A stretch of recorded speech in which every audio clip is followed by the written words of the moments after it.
Hi, kids. Papa Dan here with another Papa Dan's Bedtime Bible Stories. I know you're practically ready for bed, right?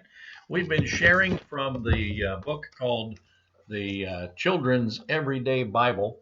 It's got a whole lot of great Bible stories in there with the illustrations by Anna C. Lepler, and they're really nifty stories.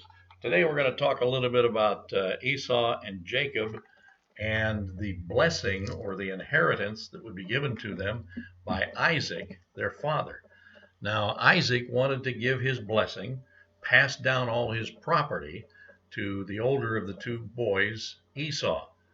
And remember, the Bible described Esau as having a whole lot of hair on him. He had hairy arms and hairy legs and hairy head, hairy chest, and probably a hairy back, or at least he would someday, right? And lots of hair in his ears, all that kind of stuff. But anyway, Esau was off hunting someplace.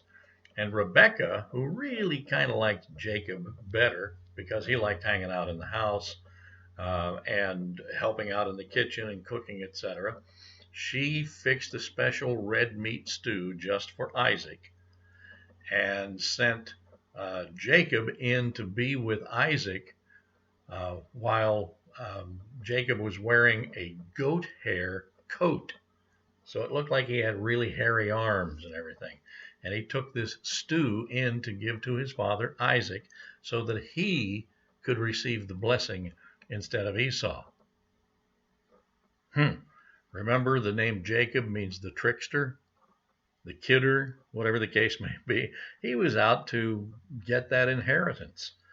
And so he took the stew in there. And Isaac, having a lot of trouble seeing what was going on, reached out and felt the arms and felt all that hair. And he thought, it sounds like Jacob, but boy, definitely that's got to be Esau's arm because it's so hairy. And he smells like a goat. I don't know whether he really said that or not, but, it could have happened.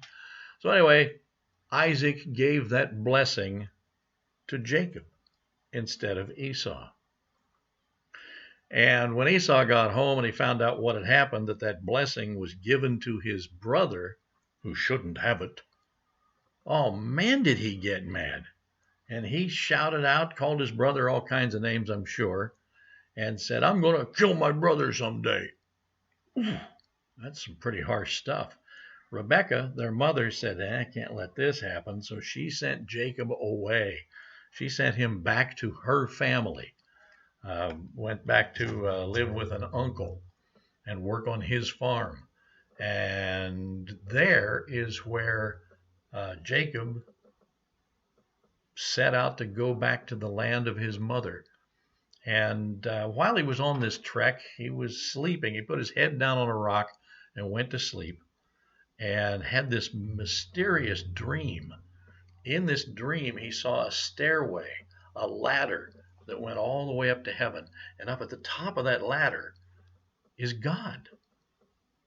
And he's talking to God. And God looked at Jacob and said, I will bless you and bless your family.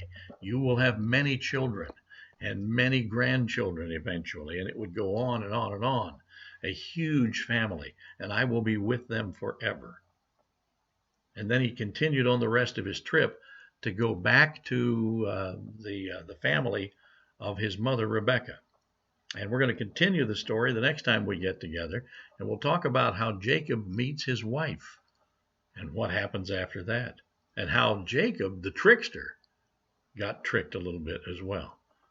All right, and that'll be coming up the next time we get together on Papa Dan's Bedtime Bible Stories. Hope you have a great night. And remember, God loves you, and so do I. Good night.